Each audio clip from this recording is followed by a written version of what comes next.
Hello friends, welcome to my YouTube channel. आज के हमारे इस वीडियो में हम ब्रिक्स के बारे में पढ़ेंगे। ब्रिक्स एक ऐसा एसोसिएशन है जो 5 देशों से मिलकर बना है। पहले इसमें 4 देश शामिल थे, ब्राज़ील, रशिया, इंडिया और चाइना। लेकिन बाद में इसमें साउथ अफ्रीका को भी शामिल कर लिया गया। तो ऐसे यहाँ पर ब्रिक्स बना दिया गया और यहाँ पर 5 देश इसमें शामिल हो गए। अब यहाँ पर 13 ब्रिक्स समिट होने वाली है, जो कि इस बार डिजिटली होगी और इसकी चेयरमैनशिप करेगा इंडिया। तो चलिए जानते हैं 13 ब्रिक्स समिट के बारे में और ब्रिक्स के बारे में कौन कौन से कार्य हैं जो कि ब्रिक्स द्वारा करे जाते हैं। 13वां ब्रिक्स शिखर सम्मेलन 2021 भारत की अध्यक्षता में डिजिटली प्रारूप में आयोजित किया जाने वाला है। ब्राजील, रूस, भारत, चाइना और दक्षिण अफ्रीका के इस बहुपक्षीय समूह की अध्यक्षता बारी बारी से 5 सदस्य देशों द्वारा की जाती है। भारत ने पूर्व में वर्ष 2012 और 2016 में इसकी अध्यक्षता की थी। यह समूह एक सीमा तक सफल रहा, लेकिन वर्तमान में यह कई चुनौतियों का सामना कर रहा है। यह उपयुक्त समय है कि इन चुनौतियों की पहचान की जाए और भविष्य की दिशा में कदम कदम बढ़ाया जाए। अब ब्रिक्स का महत्व। 5 बड़े देशों का समूह है ब्रिक्स। वर्ष 2006 में ब्राजील, रशिया, इंडिया और चाइना ब्रिक के विदेश मंत्रियों की एक बैठक द्वारा इस समूह की शुरुआत हुई और वर्ष 2009 से नियमित रूप से आयोजित शिखर सम्मेलनों से संचित राजनीतिक तालमेल के साथ वर्ष 2010 में दक्षिण अफ्रीका यानी कि साउथ अफ्रीका के प्रवेश से ब्रिक को ब्रिक्स बना दिया गया।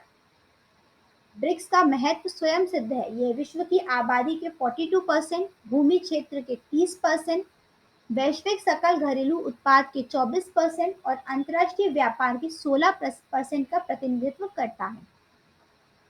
उत्तर और दक्षिण के बीच का सेतु इस समूह की यात्रा पर्याप्त उत्पादक रहा है। इसने वैश्विक उत्तर और वैश्विक दक्षिण के बीच एक सेतु, a bridge between global north और ग्लोबल साउथ के रूप में कार्य करने का प्रयास किया है। साझा वैश्विक परिप्रेक्ष्य ब्रिक्स ने बहुपक्षीय संस्थानों में सुधार का आह्वान किया ताकि वे वैश्विक अर्थव्यवस्थाओं में संचारात्मक परिवर्तन और उभरते हुए बाजारों की बढ़ती केंद्रीय भूमिका को प्रतिबंधित कर सके। विकास सहयोग इसने वैश्विक और क्षेत्रीय मुद्दों की एक विस्तृत श्रृंखला पर एक साझा दृष्टिकोण का विकास किया है। न्यू डेवलपमेंट बैंक की स्थापना की है। आकस्मिक रिजर्व व्यवस्था यानी कि कंटिजेंसी रिजर्व अरेंजमेंट के रूप में एक वित्तीय स्थिरता नेट का निर्माण किया है और एक vaccine research and development virtual centre स्थापित करने की राह पर अग्रसर है। ब्रिक्स के समक्ष विद्यमान चुनौतियां यानी कि वर्तमान समय में ऐसी कई चुनौतियां हैं जो कि ब्रिक्स के समक्ष आकर खड़ी हो गई हैं।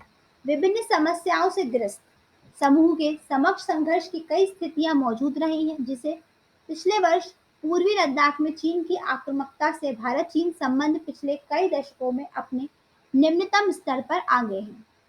पश्चिम के साथ चीन और रशिया के तनावपूर्ण संबंधों और ब्राजील एवं साउथ अफ्रीका में व्याप्त गंभीर आंतरिक चुनौतियों जैसी वास्तविकताओं का सामना भी यह समूह कर रहा है।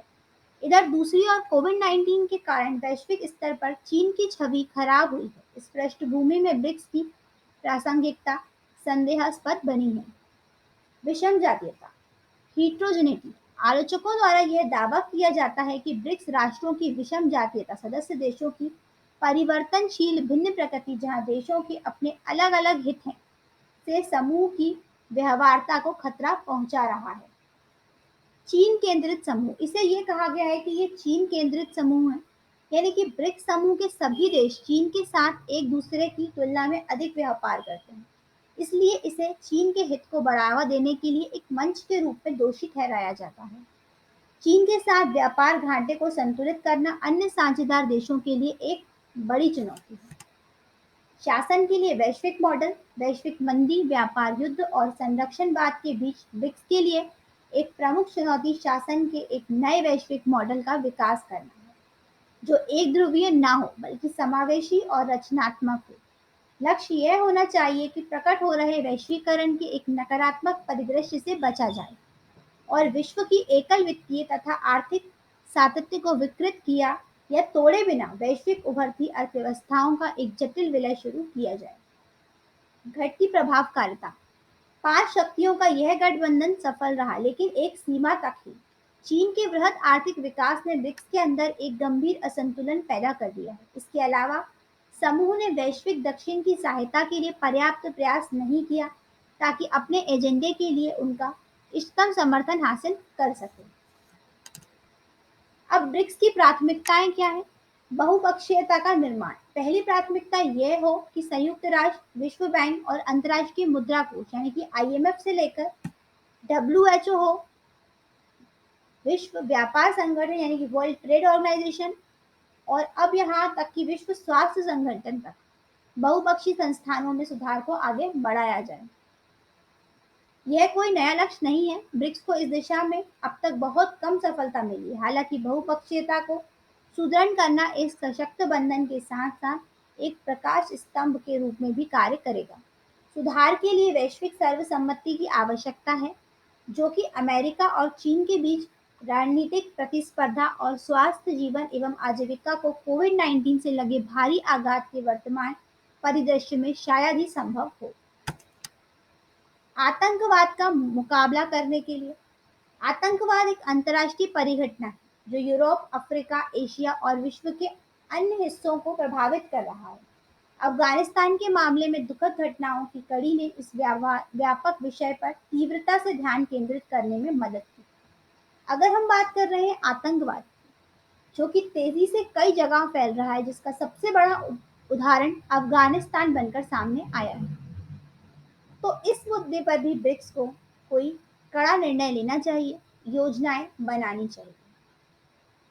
अफगानिस्तान के मामले में दुखद घटनाओं की कड़ी से इस व्यापक विषय पर तीव्रता से ध्यान केंद्रित करने में मदद की है और महज बयानबाजी एवं वास्तविक कार्रवाई के बीच की खाई को पाटने की आवश्यकता पर बल दिया है। इस संदर्भ में ब्रिक्स आतंकवाद रोधी कार्य योजना, कट्टरपंथीकरण, आतंकवादी वित्त पोषण और आतंकी समूह द्वारा इंटरनेट के दुरुपयोग से मुकाबले के लिए विशिष्ट उपायों पर विचार किया गया है, के निर्माण के साथ अपनी आतंकवाद रोधी रणनीति को व्यवहारिक आकार देने का प्रयास कर रहा है। अपेक्षा है कि यह योजना आगामी शिखर सम्मेलन की एक प्रमुख उपलब्धि होगी और वस्तु स्थिति में कुछ परिवर्तन ला सकती है। सतत विकास लक्ष्य यानी कि सस्टेनेबल डेवलपमेंट गोल के लिए प्रौद्योगिकीकरण और डिजिटल समाधानों को बढ़ावा देना। डिजिटल साधनों ने कोविड महामारी से बुरी तरह प्रभावित विश्व की मदद की है और भारत शासन में सुधार के लिए नए प्रौद्योगिकी साधनों का उपयोग करने वाले अग्रणी देशों में शामिल है। लोगों के बीच परस्पर सहयोग का विस्तार। यद्यपि लोगों के बीच परस्पर सहयोग पीपल टू पीपल कॉपरेशन के विस्तार के लिए अभी अंतर्राष्ट्रीय यात्रा के पुनरुद्धार की प्रतीक्षा करनी होगी। डिजिटल माध्यमों के माध्यम से संवाद, वार्ता, व्यक्तिगत बैठकों का पूर्ण विकल्प नहीं हो सकता।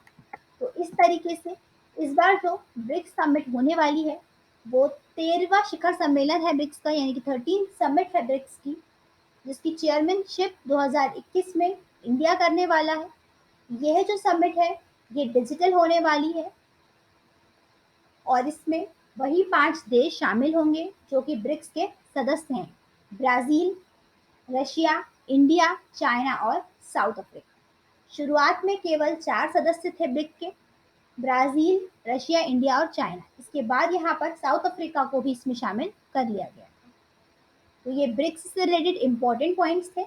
एग्जाम पॉइंट ऑफ व्यू से बहुत इंपॉर्टेंट है क्योंकि ये बहुत इंपॉर्टेंट एसोसिएशन है, ये आप याद रखिएगा। अब चलते हैं अपने मोटिवेशनल कोट की तरफ।